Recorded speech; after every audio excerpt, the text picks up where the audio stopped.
Welcome to Jack FM. Guys, welcome back to Jack FM. My name's Ash, and I'm here with Alexis, Shinika, Kelly, and Jasmine. Today is our 4th episode, and it is on building relationships. So, what do you guys have to say about building relationships prior to what we've learned? Personally, I would say, before starting this class, I used to feel like if I want to build a good relationship with my client, I have to be extra nice and pick up their phone anytime, any day, even if they call me in the middle of the night and I'm off shift, I would just pick up. Or maybe if they ask me for money and I have it, maybe I should just give it to them. But then taking this course, I learned that it's okay to say no. And also the boundaries with my client, I have to set boundaries with my client, because if I don't, then I don't think that would be a healthy relationship. Many things can be broken. I don't know how to say it in the nice way, but yeah. So I feel what I learned is limiting myself on how I behave around them, and also showing them that I'm also there to work. As much as I want to build a good connection with them, I'm also there to work. Yeah, I think one of the most important things of building a healthy relationship is kind of what you were saying, Kelly, was just being authentic. And because kids can kind of see through that. If you're pretending to be somebody that you're not, it's they're just not gonna like you because they see through it. They're I've been kids may have been lied to in the past before, and they're okay, well, you're not the person that you're saying that you are. Yeah. I agree with that. Yeah. And I also do agree as well. I feel with boundaries, before, I kind of thought oh, if I have a client and I have a great connection with them, it's okay to hug them, or just anything like that, or maybe even taking them to a coffee shop to talk, but you never know if that might overwhelm them. I think it's communication also ties in with boundaries. Knowing what they are comfortable with is so important in actually going forward with this connection and relationship, and I feel that's what I've learned as well. Yeah, no, I completely agree with Ash about communication being key. Before starting this, I found most of my relationships were based on assuming boundaries and assuming, oh, a normal person wouldn't do this, or what would you do,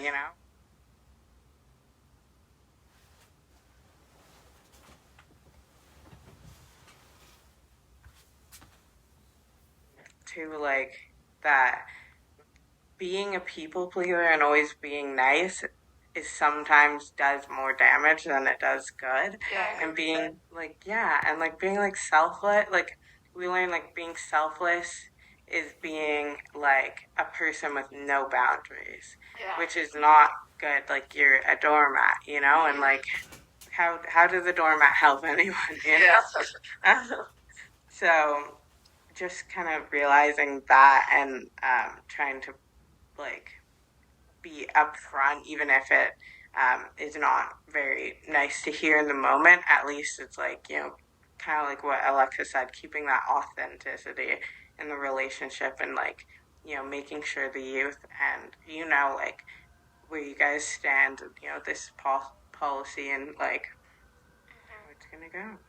Yeah, I agree with you guys about how communication and setting boundaries is really important, especially not only in your professional life and your personal life. I agree with how you guys said not setting boundaries is can affect you long term with people pleasing and being a doormat. And I mean the more something I think it was Lacey that said, she said in class how the difference between being friends and friendly is super important. Of at work and stuff, you can be friendly with your coworker, but it doesn't mean you're gonna be friends, and you don't have to share personal information, overstep on your boundaries and their own boundaries. Yeah, even that, I feel that was kind of in the back of my mind coming into this course, I was like thinking about like, oh, how am I going to set boundaries with the youth? Not thinking even about like my coworkers. How do you set boundaries working so close and like, Yeah. you know? Yeah. Honestly, like for me, I would say like when I started this course, I was like very excited because I'm like, okay, I'm about to be friends with youth, like as I work with them. But like taking this course made me realize a lot, and like I've learned that like I also like don't have to give them like advice like every single time. I'll just maybe like sit down and listen to them, in order for me to build that connection with them or that relationship with them. Yeah, so because for me, I also like I would agree with her with like assuming. I'm still like learning to not assume like every time I hear something. So I feel like assuming could be like something that like many youth would not like. So Yeah. I'm still struggling with that, but I feel like now I'm better Yeah. than before. So also, so I would say like working with youth now I see it like differently, like more than I did before like entering the course. Yeah, to kind of piggyback off of what Kelly was saying, I feel like the most important like thing is to like instead of like you just thinking about like a response to be like, oh, like I can fix your problem. It's like they just want to let somebody know Yeah. what's going on in their life. Yeah. I feel like not even young people, just like everyone in general just kind of wants to vent about their problems and they don't really necessarily need their problem resolved. They just need to get it off their chest. Yeah. And I feel like active listening is probably one of like the biggest ways to Mm-hmm. build a relationship. Yeah. To show that you're actually listening to them and that you care what they're like talking about. Yeah. And that I also believe like with what Alexis was saying is like you as a like us as a anybody who is a youth worker, this is a position and a place in a youth's life where you can actually communicate and try to get their side of their boundaries, and a lot of people in their life may not really care about doing that or even care about what they really have to say. And when they do have something to say, it's sort of like, well, you got to do this, and it's giving advice and it's problem solving and not really, like Alexis said, active listening or showing any signs of empathy. It's sort of like, it's like an opportunity for you to be somebody different in this youth's life that can drastically change their progress and what they're going through and how they actually view things. I feel like that was probably the biggest thing I've learned from the Friday class is like not to like assume things and like give advice is to be like even like staying silent and like the active listening is like such an important skill to have in building relationships. And like how Ash said, like at the end of the day, like they just want someone to listen and like be that change in their life that shows them that like, wow, there is people out there that care about me and it's not always like someone's like just not gonna give a fuck about me and like just not gonna care. Mm-hmm. So next topic, dual relationships. I found this really interesting learning, you know, about how serious it is to keep dual relationships separate, you know, because, you know, we learn that there will always be, even if like you're no longer in a counseling or a youth worker environment, there will usually always be that kind of dynamic of like a power dynamic.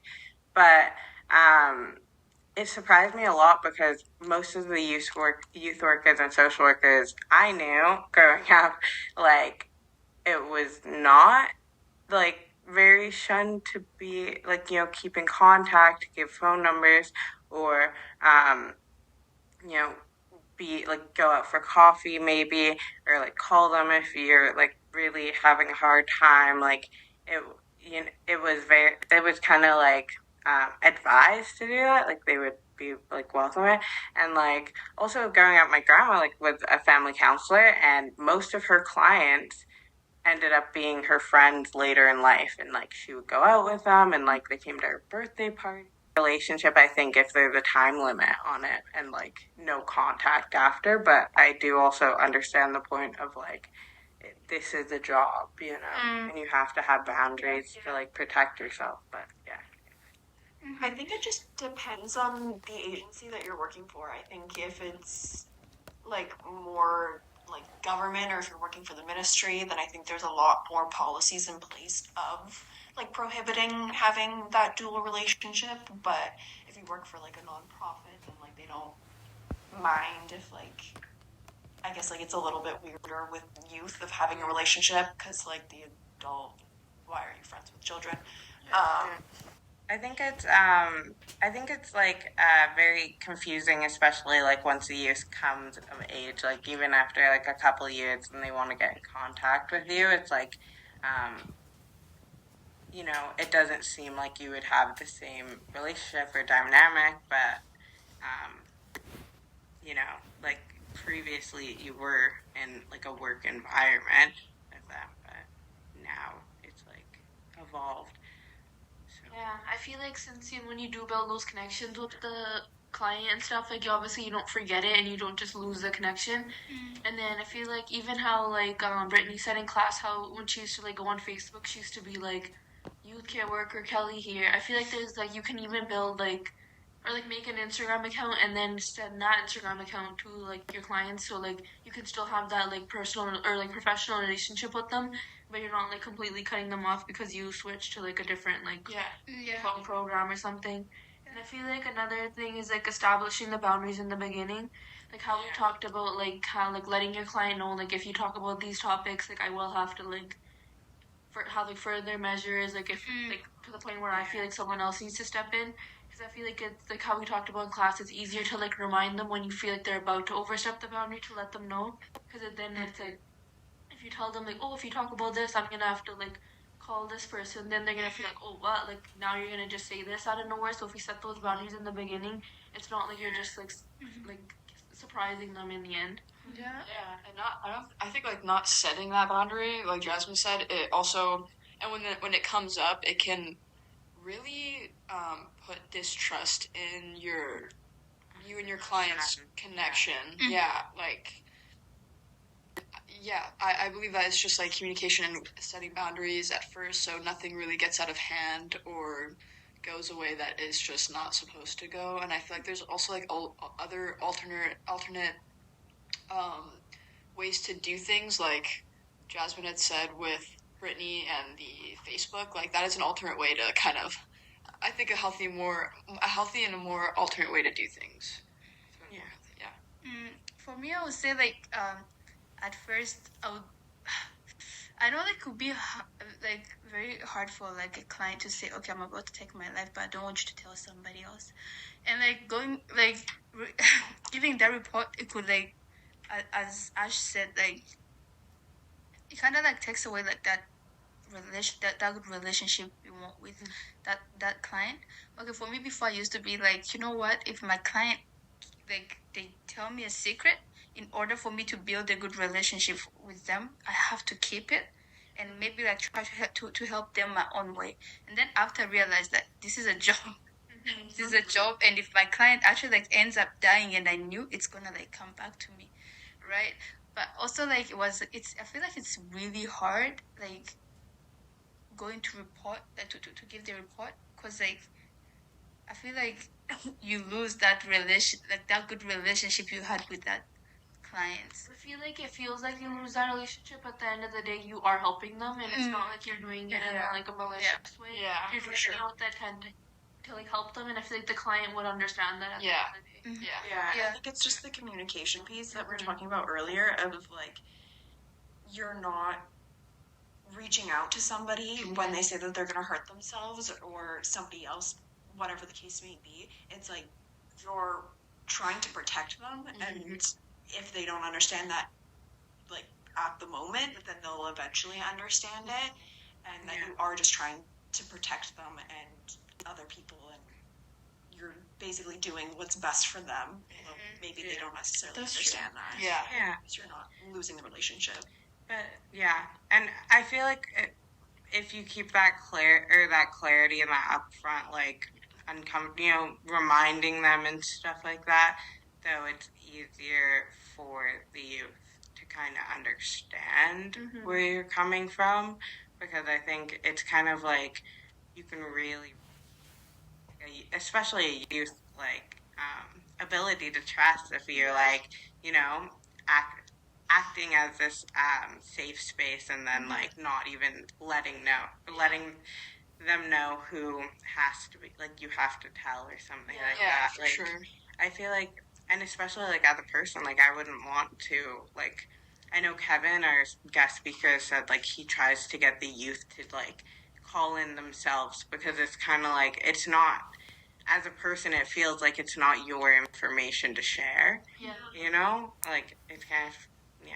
And sort of put the youth in control of like their own like situation, that they're making the decision to reach out for help and to basically like report whatever's happening, whether it's like they're at risk from others or themselves, like whatever the situation may be. It's like they're making that choice to reach out for help 100%. instead of the youth workers just like, oh, like I have a duty to disclose. And it's like also then they know like the situation is fully understood from their point of view because it's like I find so many times like youth like will be like, oh, I told my youth worker this and then the file said something completely different. That's not what I explained to them, but like that's just how they took it.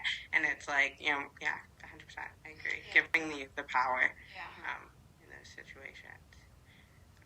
Yeah, I feel like giving them like the power or the control of their own life is so important because then it's like they're not like being told what to do. They're taking the like initiative and the like themselves, and it probably makes them feel a lot better knowing like they're making the changes themselves to like help themselves. Yeah.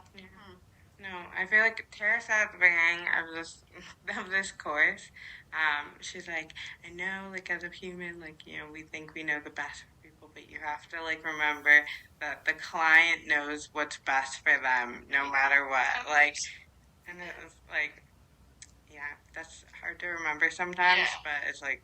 Thank you guys so much for listening. We are Jack FM, and we hope to see you guys next episode.